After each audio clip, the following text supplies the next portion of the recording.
And welcome to Off the Glass, the Oak Ridge High School basketball show. As I've been telling people the last several days, we're going to kind of switch gears a little bit. We have a brand new football coach, as most people know. Scott Cummings is the new head coach, taking over for Coach Gaddis. And first of all, Coach, thanks a lot for joining us here. I know it's been a whirlwind week for you. You started, I guess they probably told you over the weekend. You met the team on Monday, and here we are Wednesday. I'm sure you've had a lot of things on your plate the last several days. Talk about your first few days here. A whirlwind is the best way to put it, for sure, and that's exactly the term I've been using.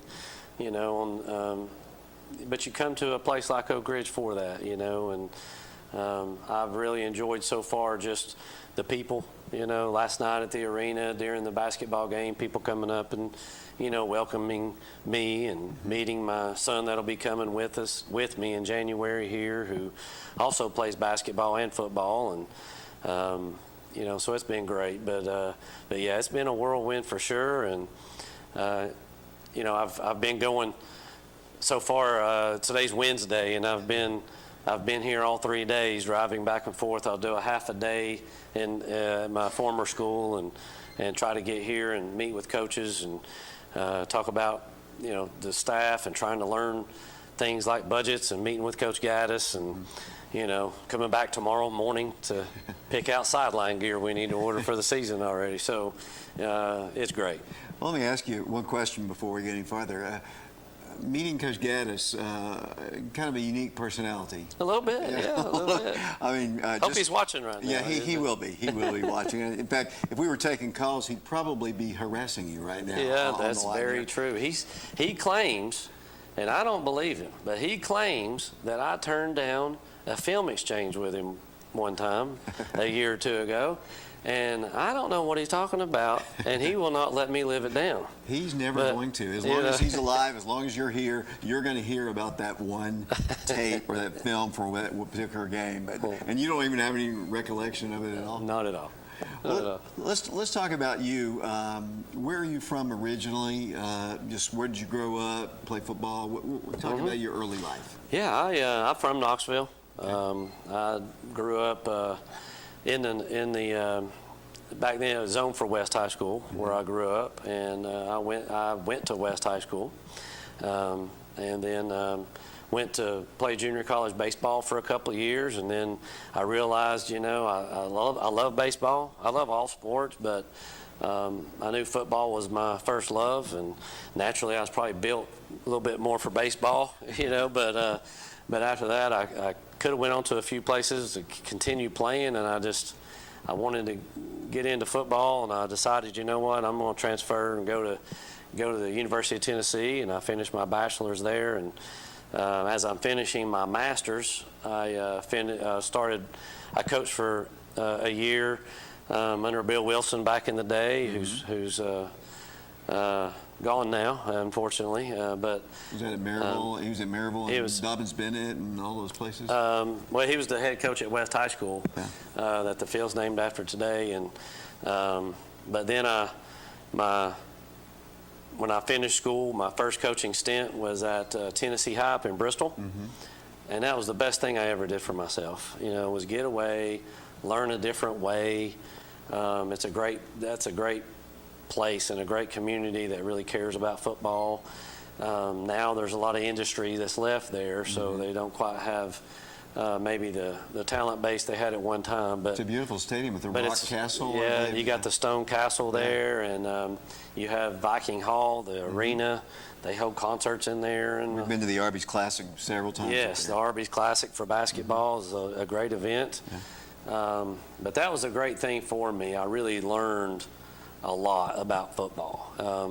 My second year there, I became the offensive coordinator, and then I was getting married, and she says, "Honey, I'd rather not live in Bristol," and I said, "Okay," and let's get back to Knoxville. And so it just so happens, coincidentally, that West at the time needed to put together a new staff because they had brought in a guy named Tony Rogers from Florida, and so I got on there. And then became the head coach in 2002, I think it is, and the rest was history from that. You know, went from 49 kids in the program to over 100 every year the last probably 6-7 years, and built a new field house, a new $500,000 weight room, and a lot of stuff I'm very proud of that that those kids there right now get to reap the rewards of and use. And the last 5 years we went semis, quarters, state championship game, and lost by 1 point the first time to Henry County on a missed extra point. So that was a tough one. That was a tough one. And then the next year we beat Hillsboro to win the state championship, and the last 5 years we were the winningest program in 5A in the state during that time period. And then I left and went to Cleveland to be the head coach at Cleveland High, and that's a great place, great school, just a great school and facilities and all those things. But at the end of the day, it just wasn't home.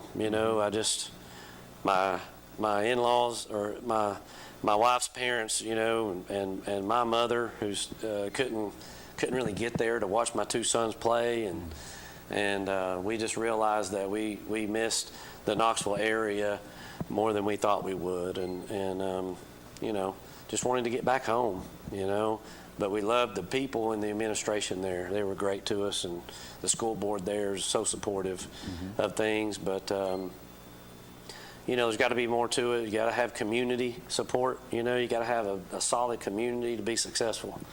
And I feel like we wanted to get back to Knoxville, and so we wanted to get back. And Halls had an opening, and went there. And I'm telling you, I know success hasn't been at Halls like it used to be back in the 80s and 90s. Back in the 80s and 90s, Halls was a powerhouse. 86, I think they won. 86, they won state. 96, they lost by just a few points, I think, to John Henderson's team at Pearl Cone. Right. And, they want to get it back a little bit, and so they were, I can't say enough about the Halls community. It's a diamond in the rough that I think has been lost a little bit, and they were great to us. And the administration there was very supportive, and we got a lot done. We renovated, put $40,000 in the weight room in just 3 years. We put $38,000 in the locker room. We built a stadium-seated movie chair, stadium-seated team room. We built another defensive film room for just defense. We changed the coaches' offices completely. We put the staircase going down from the field house down the stairs to the field. And so we got a lot done, and I feel like, we won 8 games the first 2 years in a row, which hadn't been done there in, forever. They hadn't won 8 games back-to-back years, in at least a decade, that I know of. And so real proud of that, real proud of what we were able to do there. And, Oak Ridge is just different. It's close to, it's basically Knoxville as far as my in-laws being able to get here easily. They can get from where they live, they can get here same amount of time they could get to Halls, but it's Oak Ridge, and Oak Ridge is a brand that I respect, and I look forward to learning all the traditions more than I already know, and getting things back to a consistent state power winner. Back when you were at West, we didn't play you all. I mean, it was you had to go way on back from the time that Oak Ridge had played West, and you never were able to experience, I guess, an Oak Ridge ball game. No, I had never until this past Saturday night at the All-Star game. I had never coached a game in my life at Blankenship. Wow. Which is crazy to think about in all the years. I've been doing this now 28 years, and next year will be my 20th year as a head coach, and never in 5A football most of the time, and never played here. That's kind of the way Clark Duncan was too. He was over. He was at Powell. We didn't play him. Then he went to South Doyle. and we didn't play him until last year in the semis, and that was his first time, and he was excited about coming too. Yeah. He's been in coaching forever. Yeah, you got to love Blankenship. You know, even as technically we were a visitor Saturday night on the Knoxville team. I was for those that don't know, I was the offensive coordinator for the Knoxville team. And I've been bragging. I've been telling everybody I'm 1-0 in Blankenship Field, so I might retire right now just to be undefeated in Blankenship. Well, Coach Gaddis won his first game against Farragut in overtime, so he started out 1-0. And so, but let's talk about all the stuff you did. Obviously, you have the ability to raise money, and that's always a big important thing for a big program. What do you do? You know, first of all, there's just got to be people that want to be a part of things. And I think that's what we have here at Oak Ridge too. You know, we have a beautiful school. You have a great academic culture here. We have facilities. I know there's things that always need to be done, you know. I mean, there's, you know, as beautiful as Blankenship is, there's still things that we could do, right? There's still things that we could update the home side or whatever, you know what I mean? But you know, I would love to, you know, I'm just now diving into the football facilities at the high school, and they're already really good, you know, but I'll put my flavor on those and, you know, see if we can find some, you know, do we have the space to make a couple of different film rooms so we can break up and watch film every day, because we will watch film every day during season. So, you know, those types of things we'll figure out, and I'll be a part of anything we need to do here for success. If that means I need to go, you know, meet with business people of all walks of life, I'll do it. You know, just and you don't, because you don't know unless you ask. You know, but still assessing our needs, and I know Coach Gaddis has done a great job. Like right now, we don't, you know, we got 4 sets of game uniforms. I never had 4 sets of game uniforms. You know, like that stuff's awesome, and things are in really good shape as far as equipment and uniforms and things like that. And so, you know, I'll assess our needs, but I've been involved with some major fundraising efforts, you know, and you know, when I was at West, we started the youth league program from scratch. They didn't even have one. At Cleveland, all the football was being played in the county, and there was no city football program in the city of Cleveland. So we started Cleveland Youth Football, and I got business partners. I got 6 business partners together, and they all agreed to give me, you know, it was anywhere from $2,000 to $5,000 a year for 3 years in a row, and plus with player fees and stuff, we were able to get. It was about $50,000 in brand new equipment, and started Cleveland Youth Football.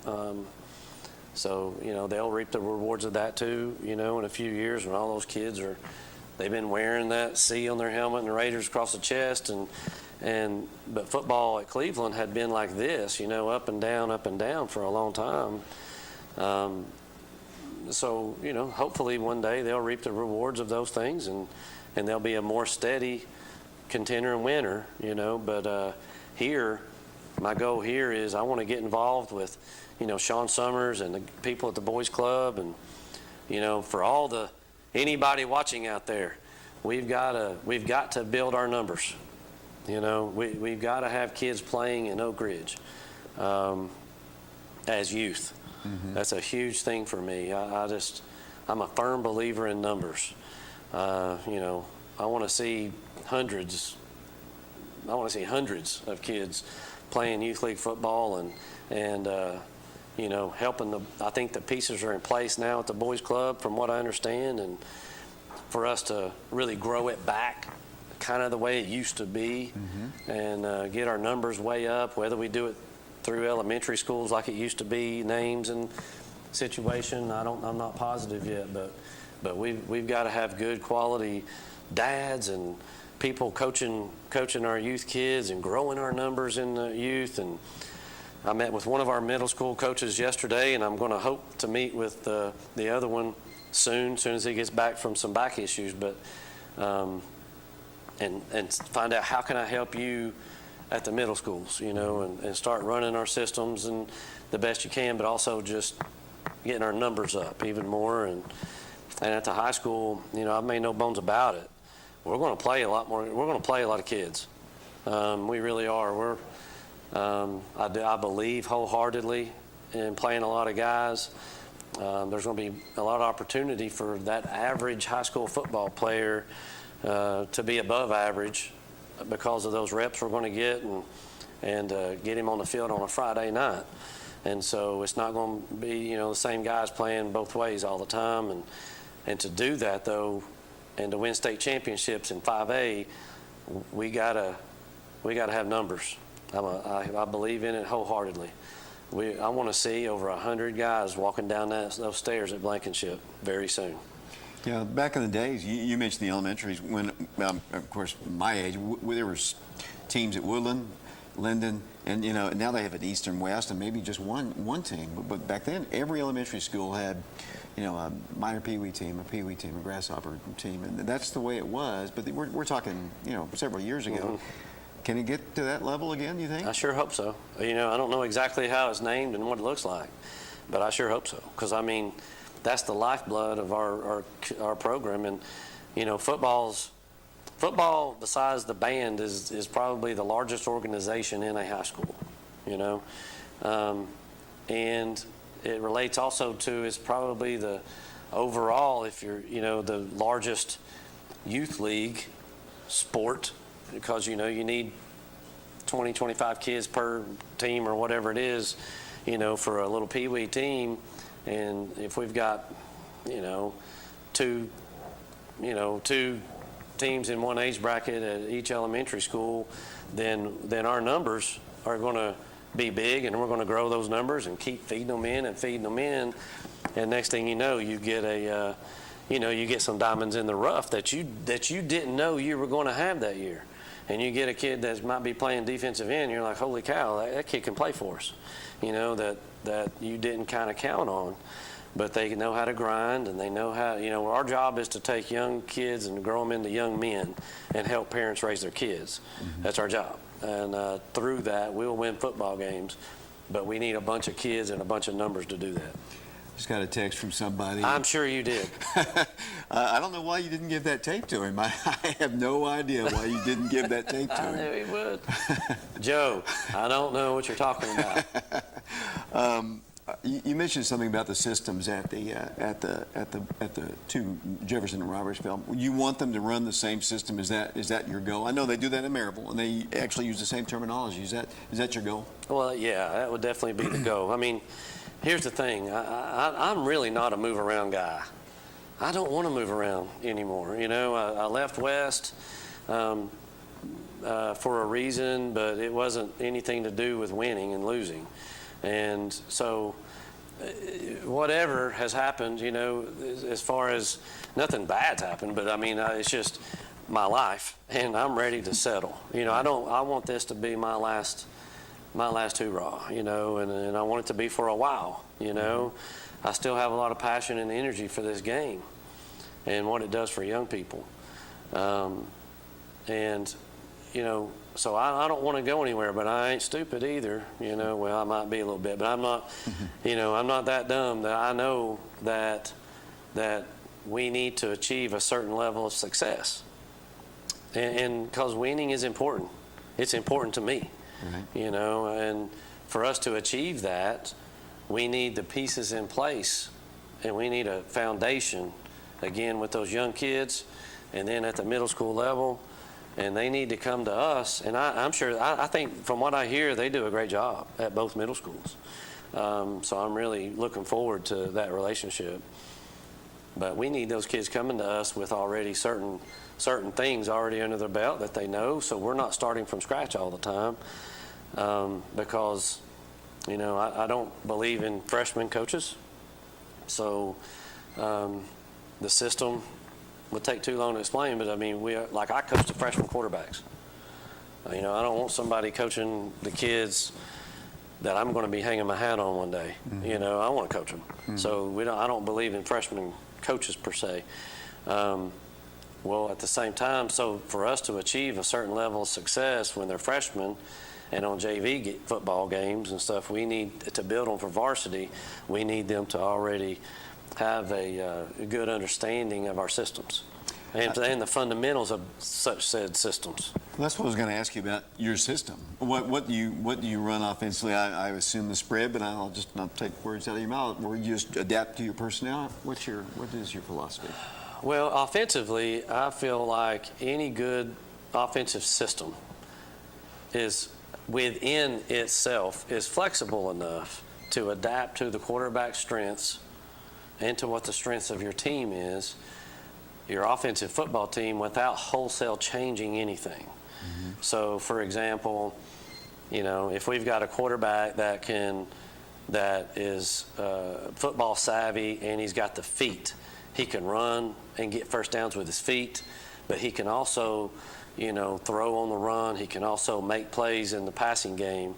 Well, then the system is going to be where we can run a lot of zone read stuff, but that zone read stuff, if the quarterback, if we're running the ball successfully, he's going to set up those shot plays. You know what I mean? To take shots downfield, get a safety rolling down on motion. Now we're going to take a shot play and try to throw it to a Brandon Hayward or somebody on a post route. But also, if the quarterback is more of a pro style guy, then we'll hang heavier on the power game out of the sniffer set, the tight end H-back set stuff, where you're 3 wide and you insert the tight end sniffer there to run ISOs and power counters. But off of that, we're also going to throw a lot of pre-snap RPO game, where it's a lot of bubbles, hitches, slants, quick screens, whatever, where the quarterback sees grass, let him get the ball in and out of his hand and throw it to that grass right now and don't overcomplicate things. Mm-hmm. We've got dudes, out there. So we need to get the ball in and out of our hand and get it on those dudes too. But our strength in the run game might not be the quarterback's feet. So we're going to hand it off, but use RPO games more and work our more vertical pass setting by our linemen and stretch the field and be more of a pocket team. So it's whatever the strength is.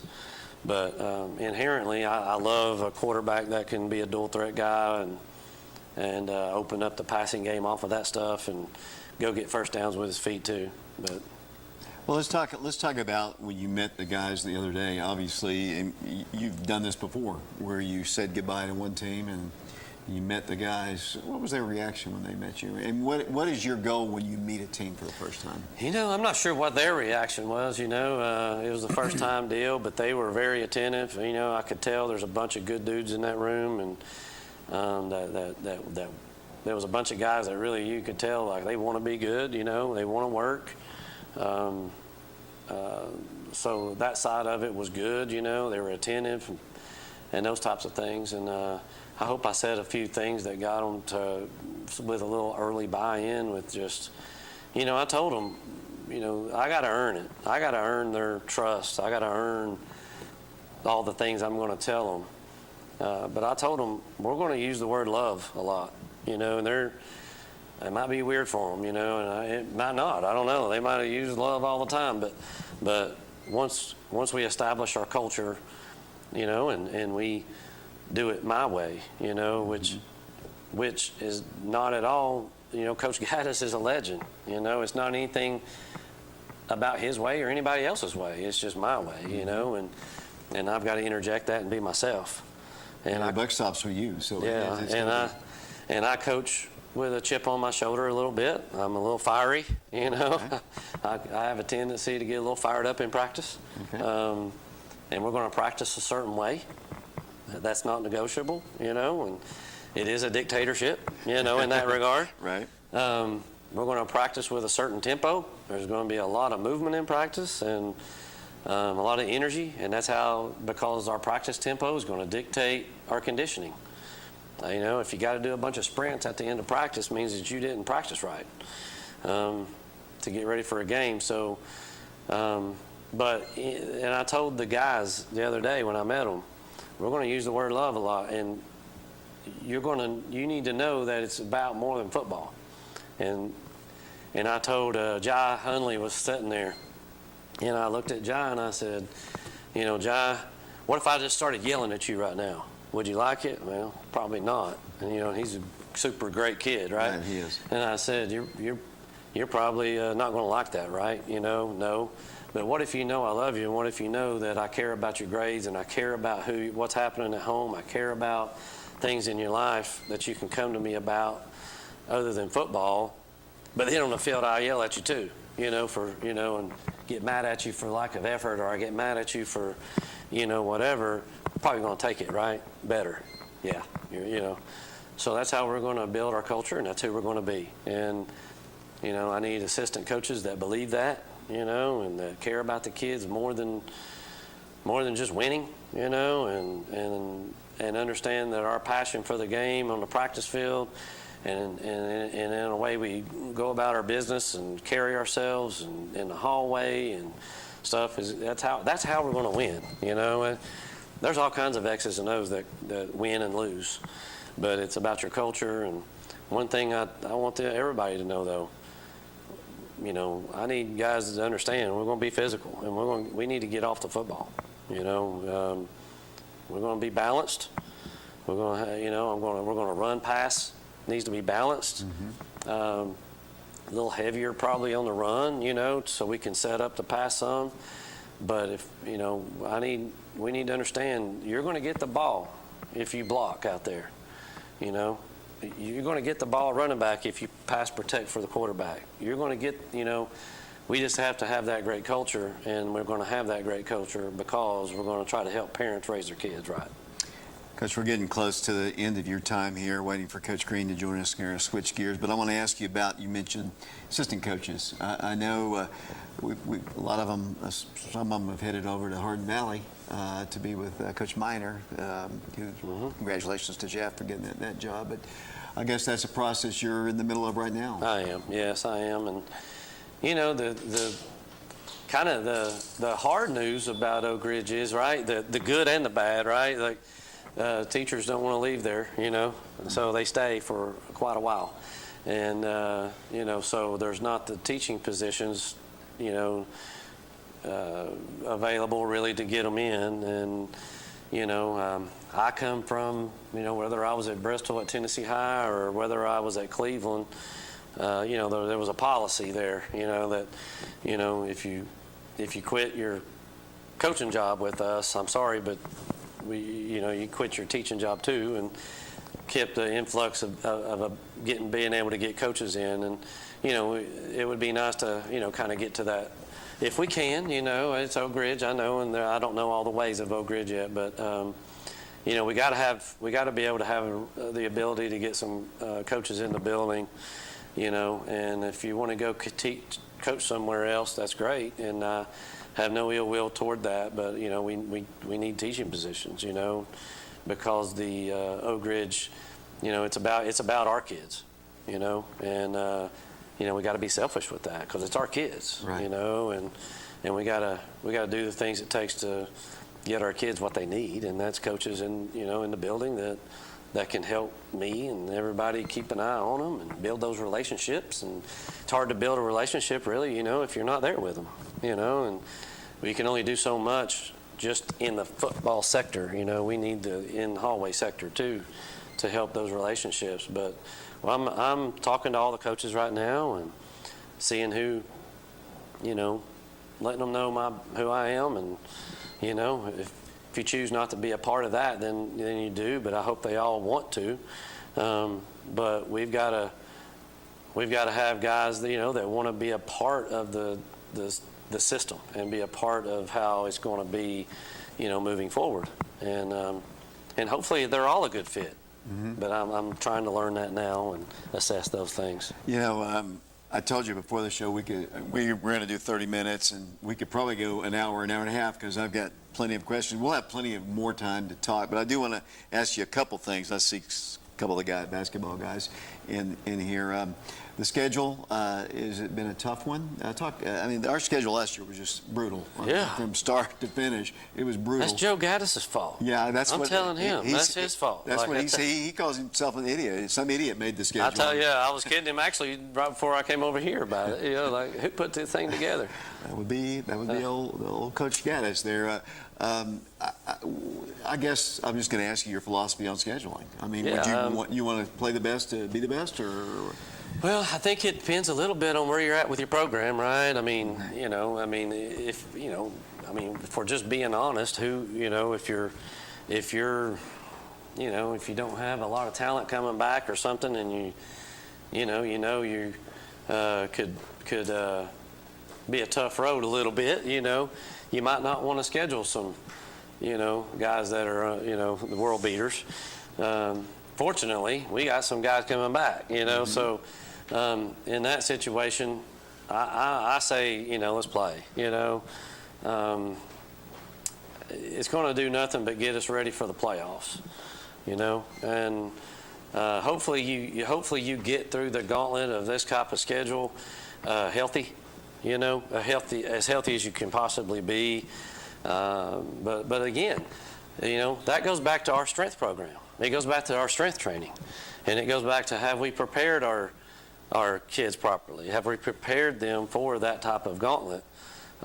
Which is why we need a true strength coach. We need a guy that's on our staff or in the school that's a true guru strength coach, that he lives it, breathes it, does nothing but strength, and is that crazy guy in the weight room, and then we go in and we support him, as assistant coaches. So with the schedule, it's about how we got to prepare them for it. Bottom line. Coach, couple things, and then I'll let you go here. We'll switch to basketball. One piece of advice to you. I don't know, has anybody mentioned our helmet and keeping our helmet the way it is? I mean, listen, I am not the brightest guy in the world. Here's what I do know. Don't mess with the helmet. Okay. Has somebody told you that, or? No, nobody had to tell me that. Okay. Yeah. I'm close enough to Oak Ridge, and that I can assume that one. We had a previous coach in your position came in. He changed the helmet, and he didn't endure himself to the alumni, the former players, and anybody around. No, we don't do that. We won't do that. I promise you. And you mentioned you're a baseball guy. What's your favorite Major League Baseball team? Oh man, I'm a Braves guy just because where we live, and it's easy to get to, and I love what they've done down there with Battery Park and all that stuff. Did Coach Gaddis tell you that I work for the Braves? No. Yeah, I work for the Braves in the summer. So we are going to we get have along. We are going to get along. We have a connection? You have a connection now. You'll be sitting probably in the best seats. I can get you tickets too. But so we have a connection here that we just made here. I like you. I'm glad you're going to be our coach. I had a Yankees fan as a coach the last. Nothing worse. Coach Gaddis, the diehard Yankee guy. I mean, he would call me. Did you watch the Yankee game? No, I didn't watch the Yankee game. Yeah. But I appreciate you coming on, and I look forward to working with you. And I know the guys are looking forward to it. And I'm looking forward to many years of successful football. And will you do the show in the fall with us? Oh, absolutely, absolutely. Okay, well, appreciate it. Scott Cummings, he is the new head coach at Oak Ridge High School, and we appreciate him coming on. And we appreciate Coach Paige Taylor for giving up her time to allow Coach Cummings to join us. We're going to switch gears and move into basketball. We've got a couple guys here. Looks like Lucas Searcy and looks like Kel Slater is over there. We're going to be talking to them here in a few short moments. We're going to take a break. We're going to talk to them about playing football is what we're going to talk about. Well, they're both seniors, so you missed out on them. So they're not going to be with us. We'll be back on Off the Glass in a moment. Everything we do is in search of more go. If it can withstand 0 degrees, can it go negative 20? If it can run through 5 inches of water per hour, can it go to 6? We go. So it goes. So you can go. It's hard to stop a train. Fox Insurance Group is a local agency. We've got a great staff. We're knowledgeable. The most rewarding thing about working in insurance is taking care of customers. When they come in, a lot of times they don't know what coverages they need. They're relying on us to give them the right coverage that's going to fit their needs, but also at a competitive price. Anybody can go to any agent or they can call any 1-800 number. But getting that right agent that's going to take care of them and be there in time of need, and that's what we're here to do. We're always moving. Scratch that. We're always moving forward. But forward can sometimes look a little backwards. Or like circles. Or like nothing at all. But we never stop. We never stop. Because life never stops. It's hard to stop a train. Train extreme conditions testing.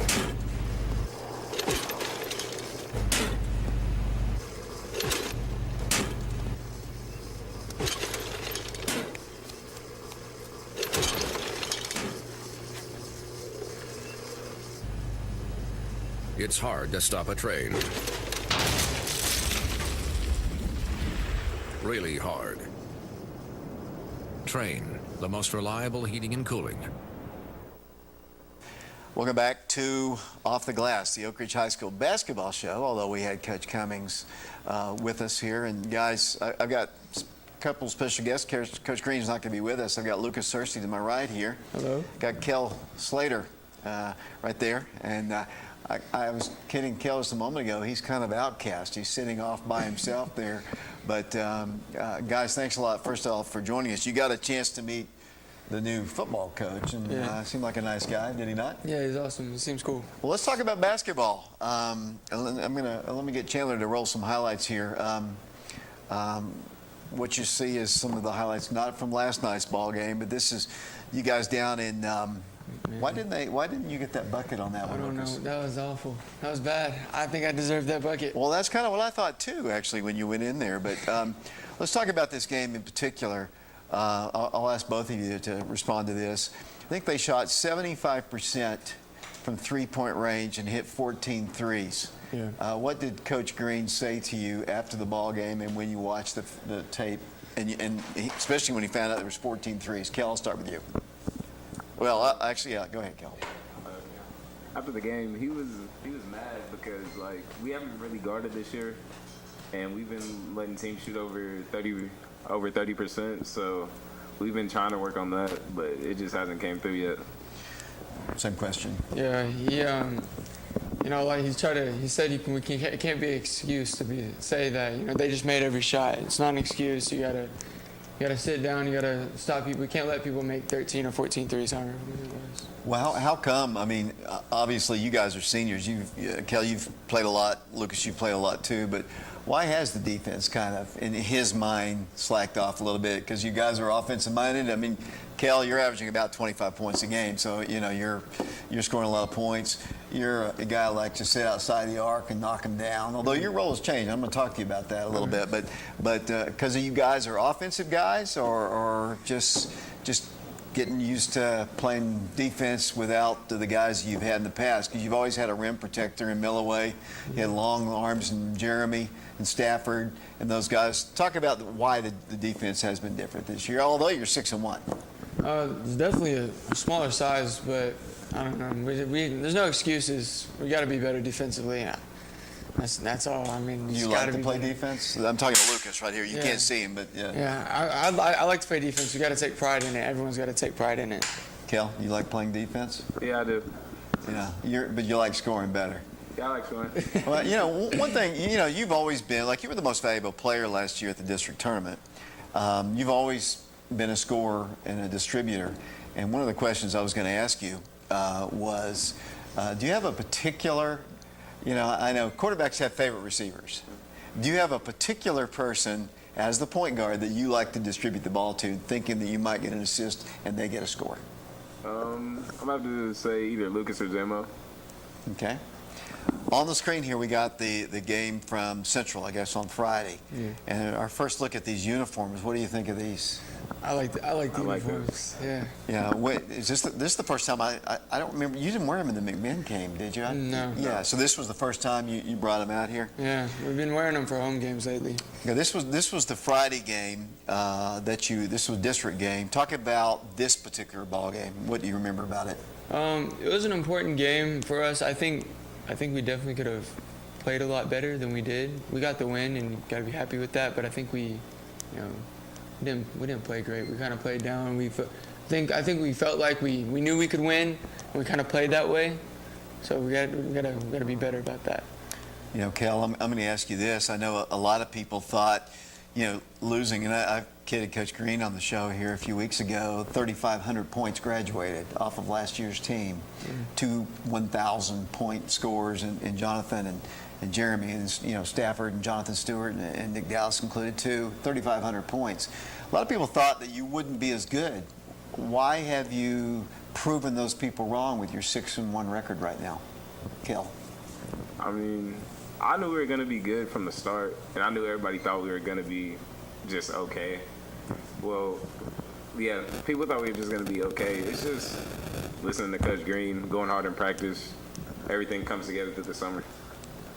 Same question you, Lucas. Yeah, I think all these guys have a lot of heart and really want to win and want to be good and want to prove everyone wrong.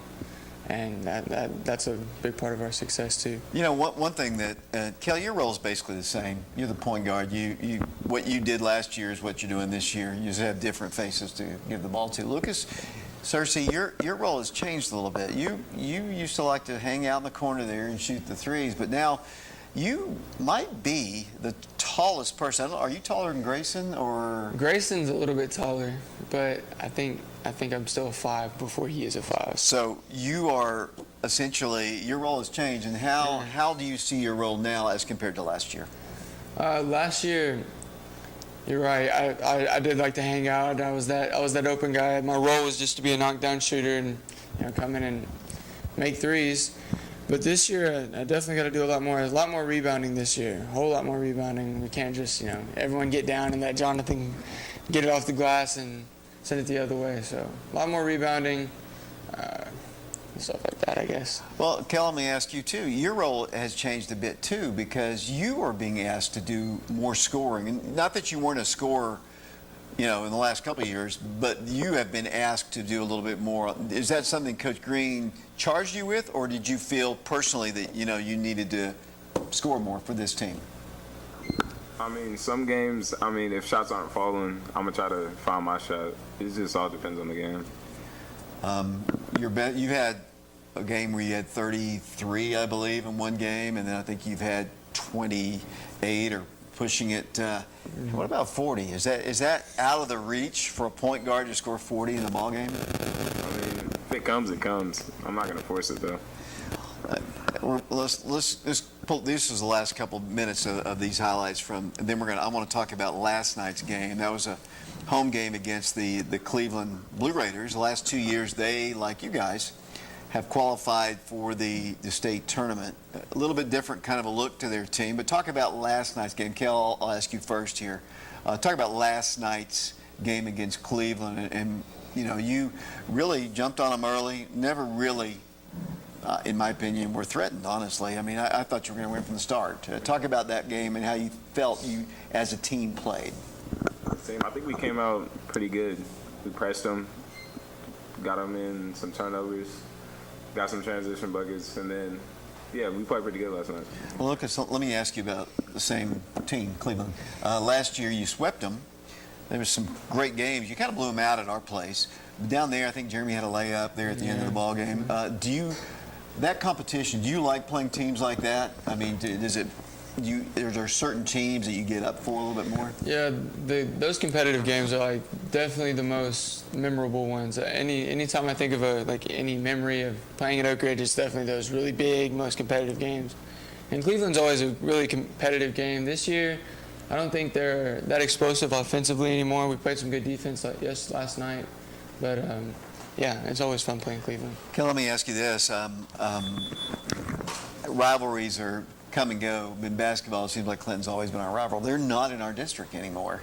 Is Clinton still our big rival, even though you won't be competing against them for a championship, or are they still our biggest rival?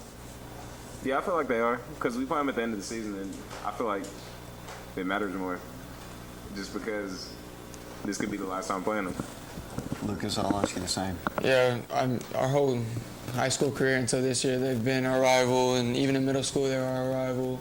So, still in this whole class, they're definitely our rivals. Let's go back to the McMinn County ball game. The only game you've lost, 14 threes.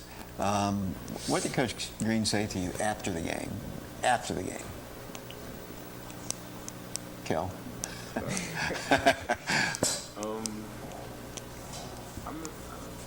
Yeah, Lucas. It's just defense. We've got to play better defense. Well, that's all he ever says to me too. Right. After the ball game, it's like we didn't play defense. We let them score this amount of points. He does. He knows you guys can score. Yeah. He knows you guys can put up big numbers. You were averaging 81 points a game at one point up until I guess this weekend. But defense has been the key.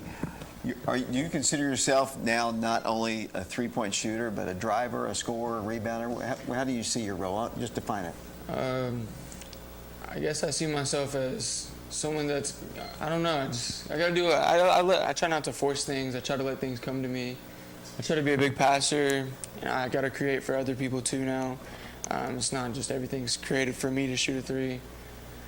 Rebounding's huge because we're smaller. Defense is huge because we're smaller. So I see myself as a bigger guy that has to, defend and rebound a lot better than I have before. Are you going to stay out of foul trouble, Coach? He also mentions that to me every single game. Too. Yeah. I mention it to him too. I think I've stayed out of foul trouble these past 3 games. Like I'm on a streak right now, so I think I'm doing pretty good. Kelly, you're getting ready to go. You're going to be playing a tournament in Loudon against Lakewood Christian, Concord Christian, and then after Christmas, you're going to the CPA tournament. I'm trying to remember. You guys went a couple years ago, did you not? Sophomore year. Yeah, and I remember, in particular, just in my mind, watching Jeremy defend 7'5" or 7'2" or whatever. The competition there is going to be tough. Do you think that'll make you better? The way Coach Green talks about, it doesn't matter what you do right now. It matters what you're doing in March. Right. You think that competition will make you better getting ready for perhaps another postseason run? Because you've all been in the state tournament, qualified for the last 2 years. You think that competition is going to make you better? For sure. There could be better teams that we play. We could play better teams out there than we see at state. So for sure, I think that's going to be better for us. Well, let's talk about the state tournament last year. When you saw the Houston team out on the floor for the first time, did they not look like a not just a small college team, but a large college team? I mean, what was your first impression when you saw them? I mean, I'm already one of the smallest guys on the floor, so that just made me feel even smaller. But yeah. Lucas, talk your remembrance of the state tournament last year. They were crazy. They were huge. That zone they played, they forced you to that 6'10" kid going to LSU. They were huge. They were a good team. A lot of D1 players. What's it going to take for you guys to get back to the state tournament? I know right now you're 6-1. You're sitting pretty with a good record. You're 2-0 in the district. There's a lot of good teams out there. Obviously, Bearden's good, Maryville's good. Farragut looks better than normal in the other region. Kind of surprisingly, actually, to me, because they haven't been much over the last several years. But what is it going to ask both of you? What's it going to take to get you back to the state tournament and qualify for the 3rd year in a row? Buying in to what Coach Green says in defense. Because our defense isn't there. Well, right he has now. pounded that defense. Yeah. You have picked up on that for sure. I mean, I think once we get the defense where it needs to be, he always says the offense takes care of itself, and it has this year, I think. And so as long as we get defense down, I think these games and the tournaments will prepare us for a state push. I think these games, he's always says it's all about the process and the end result. So I don't know. We got a big process. We got to get better at defense, and then by the end of the year, be ready to make that push to the state tournament again. Kel, you as a point guard, you're basically the quarterback of the team, leader of the team. So leadership is not something new to you, but you're a senior this year, and I'm going to ask you both about that. I mean, you've got yourself, Jameson, and Caden, and I've just gone blank. I'm trying to... Darren and Flip. Flip, yeah, that's the one I was trying to remember. How has your role changed, or has it changed, in terms of leadership? Are you vocal in practice, games, dressing room? Not really. Has it changed, Lucas, you? I think I'm pretty vocal about things. I try to be a leader out there. Well, one thing I noticed actually about you, Lucas, this summer when you all were playing at Carnes, I noticed you were vocal. You were much more vocal than you had been. Is that something that internally you thought, well, I've got to do this now because those guys are gone?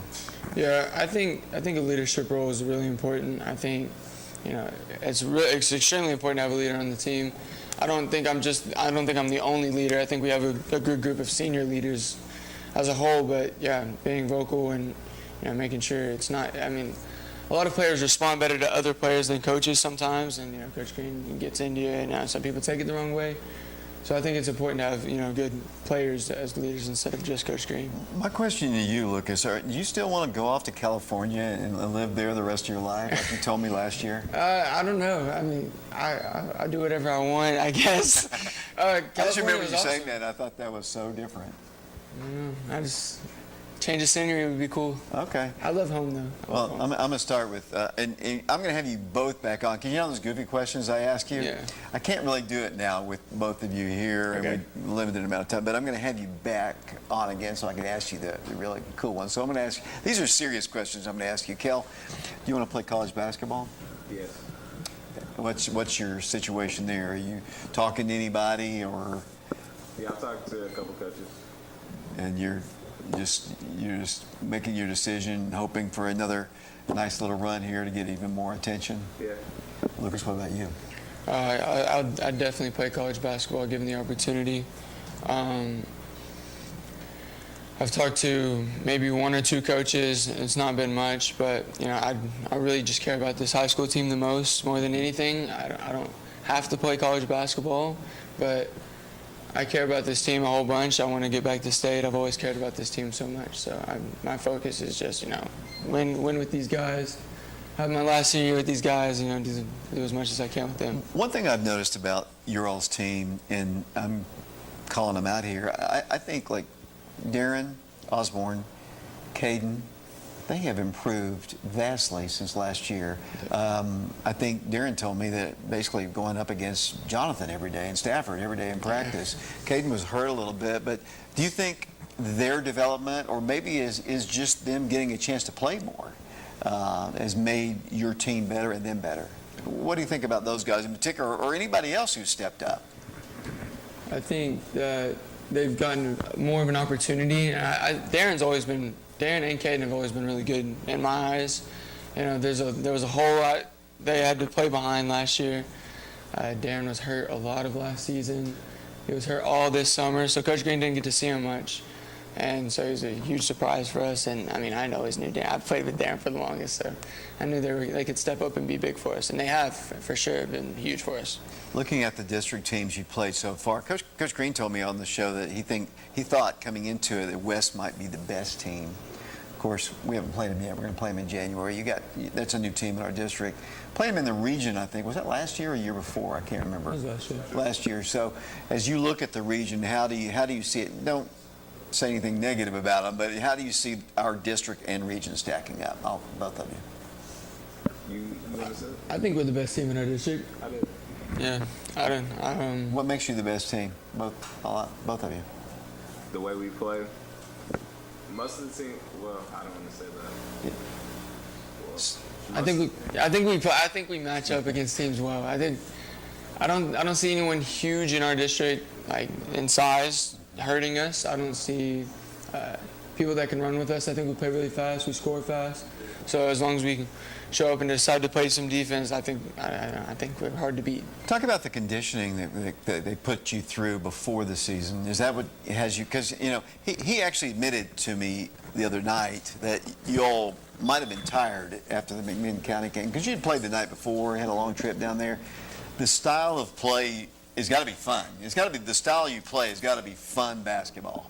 But the conditioning part of it, is that the fun part or not so fun part leading up to the season? No, it's not so fun, but you with your team, we're still playing basketball, so you just do it. I'm sure as a point guard, you would hate a slow down kind of offense because in high school you have no shot clock. You could sit back there and just kind of that would be so boring, I think. Lucas, you like the style you're playing? Yeah, we love playing fast. I think we love getting it up the floor and in transition, getting the ball to Kel, letting him do whatever he can while everyone's trying to get back on defense. So I think I love playing fast.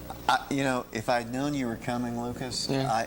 I would have had the video, one of my favorite videos of the great assist that you had. And when I guess we were in Alcoa, Yeah. ball just, where did it hit? Did it hit you in the nose or did it hit you in the forehead? I don't know. I mean, I may have been concussed. I forget. But I mean, yeah, it was hard. I got up. I think I took it like a champ. Well, and the ball went about 20 feet up the floor too, and I don't remember who it was, but got It was Kel's fault though. He's the one who back tipped it into my face. Is it? I did. Yeah. So, are you mad at him? No, he was making the right play, and then my face made the right play. As long as you won, I guess that's all that matters. Yeah. We only have a few more minutes left here. Like I said, I'm going to have you back on the show so we can go through some other questions too. But I do want to talk about, you have an unscheduled ball game on the original schedule this coming, what's today? Today's Wednesday, Friday at Kingston. Last year you opened with Kingston. They beat you. Obviously, I know they've had some graduation, but I don't know if revenge is the right word, but is that something that you're looking forward to playing them after last year? Because you started out with 0-1 the season last year, and that had to be, with the expectations y'all had last year, that had to be kind of. Talk about playing Kingston, and what do you know anything about them at all? Yeah, they have this kid named Kobe. I used to play with him. He's pretty good. He had around like 50 points the other night, so he can score. That's pretty good. Lucas, are you looking? Yeah, and I look forward to playing them. I think I'd call it revenge. Yeah. I think we can use that game to motivate us for this one. Last year and the year before that, Jeremy and Jonathan co-hosted the show with me several times. I don't know if you knew that or not. Would you guys be willing to come back? It's not that Coach Green doesn't like doing the show. I think he likes doing the show. Because Coach Green, he likes to talk. But are you guys willing to come back and help me sometime? Yeah, I don't mind. Yeah. For sure. Yeah, have a Okay. good time over here. Like I said, we're going to do this again one more time. We're going to close it out here. Anything you'd like to say before we close out your first show of your senior year? It's not your last show. Anything you'd like to say? Hello to my parents and my family. I love you guys. Kel? I love my friends, and yeah. Well, that's Kel Slater. This is Lucas Searcy, members of the Oak Ridge High School basketball team. They play Kingston 7:30 on Friday, and then they'll play Tuesday against Lakeway Christian at 1 o'clock on next Tuesday, and then Wednesday they'll take on Concord Christian. That will be a 10 a.m. ball game on that Wednesday. For Chandler in the back, until next week, this is David Clary saying, so long, everybody.